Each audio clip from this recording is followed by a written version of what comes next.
Selamat berjumpa lagi kepada anak-anakku. Mari kita kembali lanjutkan pelajaran matematika. Kali ini kita akan mempelajari tentang, kami mengajak kepada anakku untuk berdoa supaya apa yang kita pelajari hari ini kita dapat memahami dengan baik. Doa dimulai.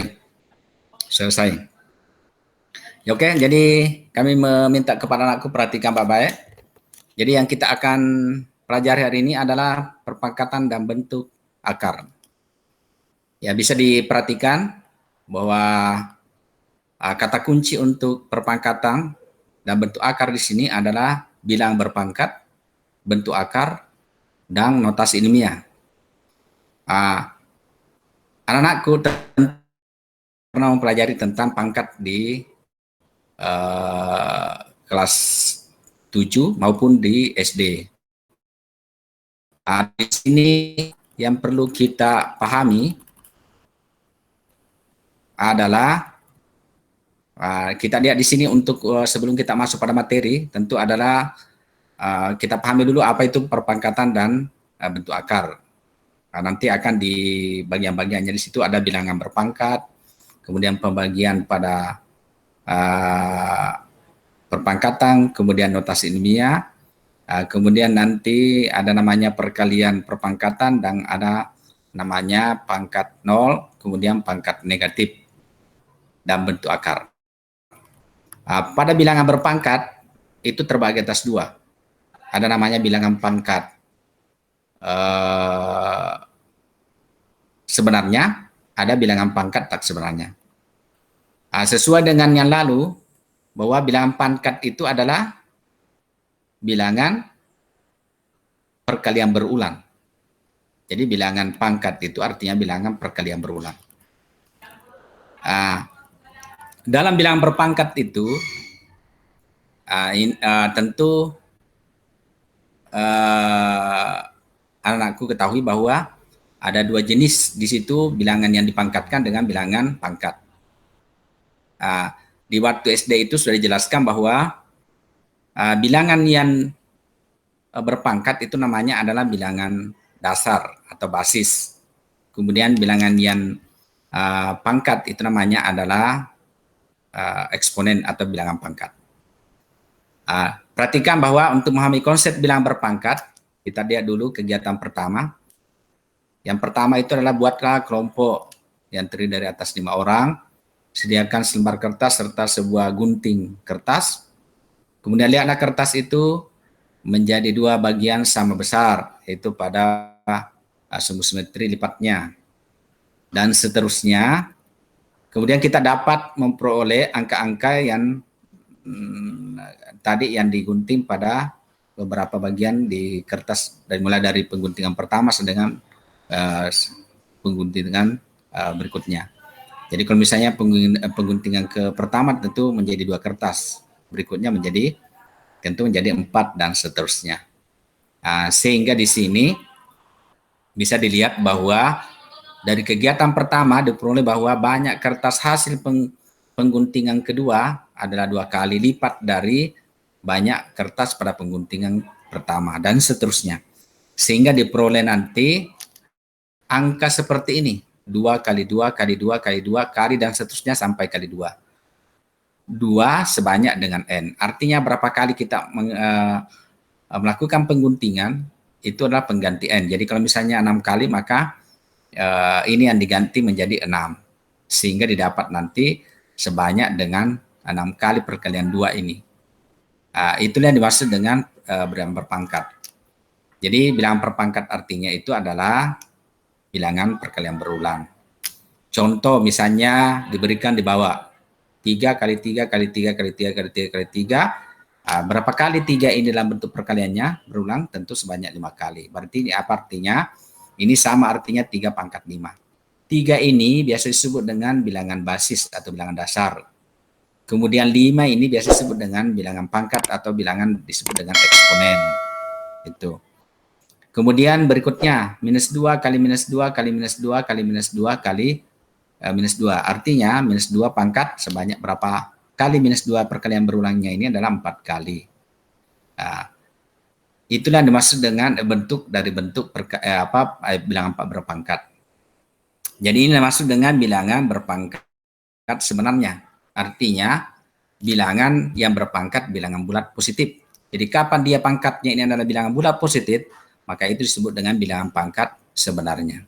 Nah, selain dari itu, ya tentu akan kita pelajari setelah ini, itu namanya bilangan pangkat tak sebenarnya. Jadi kalau ada bilangan bilangan pangkatnya selain dari bilangan bulat positif, maka itu bukan bilangan pangkat sebenarnya namanya, tapi bilangan pangkat tak sebenarnya. Nah, itulah nanti kita akan bahas nanti di pelajaran ini, karena yang lalu kita sudah bahas di mungkin sudah anak-anakku sudah dapat di SD tentang bilangan berpangkat. Nah, yang mau kita intinya adalah bilangan pangkat tak sebenarnya. Nah, kemudian kita lihat misalnya kegiatan kedua, menggunakan notasi pangkat. Ya, setelah memahami konsep perpangkatan pada bagian pertama atau kegiatan pertama, sebenarnya pada bagian ini kamu akan menyatakan perpangkatan dalam bentuk perkalian berulang. Ya, contoh misalnya ini sudah disiapkan tabel, ini bentuk perkaliannya misalnya 5 pangkat 2, 5 kali 5, nilainya 25. 5 pangkat 3, 5 kali 5 kali 5 sebanyak 3 kali, nilainya 125. 5 pangkat 4, 5 kali 5 kali 5 kali 5 kali 5 sebanyak 4 kali, nilainya 625. Ya tentu di sini kita lihat bahwa ada suatu bentuk pertanyaan. Buatlah pertanyaan dengan menggunakan kata basis dan eksponen. Nah, kalau misalnya anakku nanti disuruh buat pertanyaan dalam bentuk basis dan eksponen, tentu sudah bisa mengetahuinya. Karena saya sudah jelaskan tadi bahwa bilangan yang dipangkatkan itu namanya bilangan basis. Basis namanya. Kemudian bilangan yang bilangan pangkat itu namanya eksponen. Jadi misalnya bilangan basisnya itu adalah 7, kemudian eksponennya 5, berarti 7 pangkat 5 artinya. Itu adalah dalam bentuk istilah. Jadi bilangan yang dipangkatkan namanya basis, bilangan yang pangkat itu namanya eksponen. Nah, jadi contoh misalnya tentu bisa dibaca ini, contohnya misalnya adalah 2 pangkat 4, ya tentu bisa dibaca 2 eksponen 4. Itu. Karena pangkatnya adalah 4, berarti eksponen 4 dan seterusnya. Jadi saya kira anak-anakku setelah mengerti tentang perpangkatan, tentu sudah bisa mengetahui hasil daripada ini, mengubah bentuk. Misalnya 2 pangkat 4, ya tentu bisa anakku bisa tahu, dan tentu juga anakku bisa tahu hasilnya. Karena perkalian itu adalah pangkat itu perkalian berulang. Jadi contoh misalnya 2 pangkat 4, ya tentu 2 kali 2 kali 2 kali 2, dan sebanyak hasilnya 16, dan seterusnya. Kita lanjut. Di sini kesimpulannya bahwa perpangkatan adalah suatu perkalian berulang dari suatu bilangan yang sama. Bilangan pokok dalam suatu perpangkatan disebut tadi basis. Kemudian banyak bilangan pokok yang dikalikan secara berulang disebut tadi eksponen. Contoh, misalnya A pangkat N itu sama saja nilainya A kali A kali A sebanyak dengan N. Jadi A perkalian berulangnya sebanyak dengan N. Maka jelas anakku sudah tahu bahwa A itu biasa disebut dengan, sudah dijelaskan tadi, basis, kemudian N itu disebut dengan eksponen. Kita lihat misalnya diberikan contoh, misalnya perpangkatan 3 seperti di bawah. Nah, 3 kali 3 kali 3 kali 3, berapa kali itu 3 perkalian berulangnya? Tentu sebanyak 5 kali. Maka bisa diubah menjadi 3 pangkat 5. Itu. 3 disebut sebagai bilangan pokok atau basis, dan 5 disebut dengan eksponen. Contoh, nyatakan perkalian berikut dalam perpangkatan. Minus 2 kali minus 2 kali minus 2, itu bisa diubah menjadi bentuk pangkat, minus 2 pangkat 3. Jadi bilangan basisnya ini, kalau bilangan pangkat sebenarnya itu ya semua bilangan real. Ya, baik pecahan maupun negatif maupun dalam bentuk akar. Itu yang penting eksponennya adalah bilangan bulat positif, maka itu disebut dengan bilangan berpangkat, bilangan pangkat sebenarnya. Gitu. Contoh yang lain diberikan di sini Y kali Y dan dan seterusnya ada berapa kali Y dalam bentuk perekanan berulang? Sebanyak 6. Nah, berarti bisa ditulis dalam bentuk pangkat Y pangkat 6. Kemudian menghitung nilai pangkat, saya kira anakku sudah tahu semua cara menghitung nilai pangkat.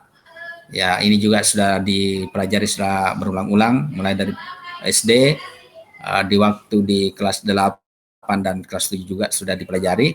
Jadi saya kira tidak terlalu menjadi masalah ini untuk menentukan nilai bilangan perpangkatan. Misalnya, yang jelasnya harus perlu diketahui catatan tersendiri di sini bahwa jika bilangan negatif berpangkat bilangan bulat, maka di sini hasilnya ada 2 kemungkinan tanda. Positif hasilnya jika dia n-nya adalah ganjil. Ya, ganjil. Kapan dia hasilnya negatif? Kalau misalnya adalah n-nya di sini genap ya. Jadi hasilnya genap tadi sini. Jadi kapan dia menghasilkan dia negatif? Apabila dia n-nya ganjil. Contoh, misalnya diberikan di sini minus 3 pangkat 3 tentu adalah minus 3 kali minus 3 kan positif. Jadi negatif ke negatif itu menjadi positif. Menjadi 0,09. Positif dikali dengan negatif menjadi akan negatif 0,027. Sehingga di sini hasilnya adalah negatif. Tapi kapan dia bilangan positif berpangkat apa saja, apakah dia adalah ganjil atau genap, maka tetap hasilnya positif. Tetapi ingat bahwa jika bilangan negatif, bilangan berpangkat di luar ada dalam kurung, kemudian di luar di sini negatifnya, maka itu tetap negatif hasilnya. Jadi bilangan apa saja, misalnya 2 pangkat 4, otomatis ini adalah negatif 16. Kenapa? Karena negatif tidak ikut berpangkat. Ya, karena bilangan pangkat itu adalah harus ada tandanya. Jadi kalau misalnya dia diikutkan berpangkat, misalnya bilangan negatif, berarti harus ada tanda dalam kurungnya supaya bisa dibedakan yang mana ikut berpangkat dan yang mana tidak. Contoh lain, misalnya adalah minus 2 pangkat 3. Ya tentu adalah minus 2 kali minus 2 kali minus 2. Karena dia adalah pangkatnya ganjil, maka dia hasilnya negatif. Berarti negatif 8. Kemudian negatif 2 pangkat 4. Kita lihat pangkatnya atau eksponennya genap. Berarti dia pasti hasilnya positif. Nah, di sini kita lihat hasilnya tentu adalah minus 2 kali minus 2 itu positif. 4.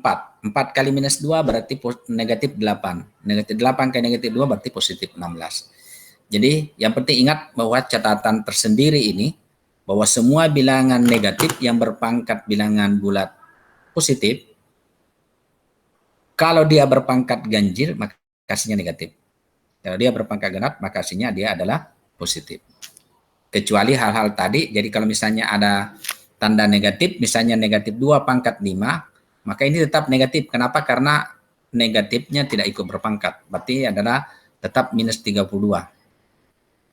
Tapi kapan begini, minus 2 pangkat 5, ini juga tetap negatif 32. Tapi kalau minus 2 pangkat 6, maka ini adalah genap. Maka ini menjadi positif 64. Itu. Yaitu adalah contoh dalam bentuk bilangan pangkat, dan saya kira tentang bilangan berpangkat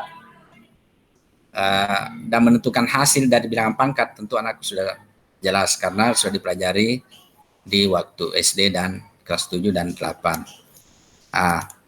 Sekarang kita lihat bagaimana cara menentukan operasi bilangan berpangkat. Ya, sesuai dengan operasi matematika tentu diprioritaskan dulu, kan operasi matematika ada beberapa jenis, ada namanya perkalian, pangkat, ada namanya penjumlahan, ada namanya pengurangan, ada namanya pembagian. Ya, dalam operasi matematika tentu kita sebelum kita menentukan hasilnya tentu kita lihat yang mana yang kekuatannya lebih ya. Jadi kalau ada contoh misalnya dalam bentuk yang pertama A ini 3 tambah 2 kali 5 pangkat 2. Yang diprioritaskan pertama tentu adalah yang pangkat. Kemudian kali, kalau misalnya tidak ada dalam kurungnya, kecuali kalau dalam kurung. Sehingga ini bisa ditentukan 3 tambah 2 kali 5 pangkat 2 berarti yang diutamakan dulu adalah 5 pangkat 2. Berarti 3 tambah 2 kali 25. Kemudian 3 tambah 2 kali 25 tentu yang diutamakan dulu kali. Berarti 3 tambah 50, 2 kali 25, 50. Berarti 53 hasilnya. Itu dalam menentukan hasil suatu operasi matematika. Kemudian B, 4 pangkat 3 bagi 8 ditambah 3 pangkat 2. Jadi diutamakan dulu yang pangkat. Berarti harus menentukan dulu 4 pangkat 3. 4 pangkat 3 itu berarti 4 kali 4 kali 4 berarti 64. Bagi 8. 3 pangkat 2 itu artinya 3 kali 3 berarti 9. Sehingga di sini berdampingan antara bagi dengan tambah berarti utamakan bagi dulu. Berarti 64 bagi 8 berarti 8 tambah 9 berarti 17. Itu dalam bentuk hasil atau cara menentukan hasil dari suatu bilangan operasi bilangan berpangkat. Nah, tentu anak-anakku barangkali bisa nanti setelah kami jelaskan tentang bilangan berpangkat dan bagaimana cara menentukan operasi bilangan berpangkat, ya tentu anakku bisa nanti mengerjakan soal yang ada di buku. Ya saya kira itu yang pembelajaran pada hari ini. Ya tinggal anakku untuk menyelesaikan soal yang berkaitan dengan bilangan pangkat dengan operasi bilangan berpangkat, terutama yang terdapat pada diberikan di sini pada halaman ya di halaman 9. Tentu anakku bisa nanti untuk ya saya kira itu yang perlu barangkali, jadi tinggal anakku sekalian untuk mengerjakan soal yang ada di latihan. Sampai di sini pembelajaran hari ini. Assalamualaikum warahmatullahi wabarakatuh.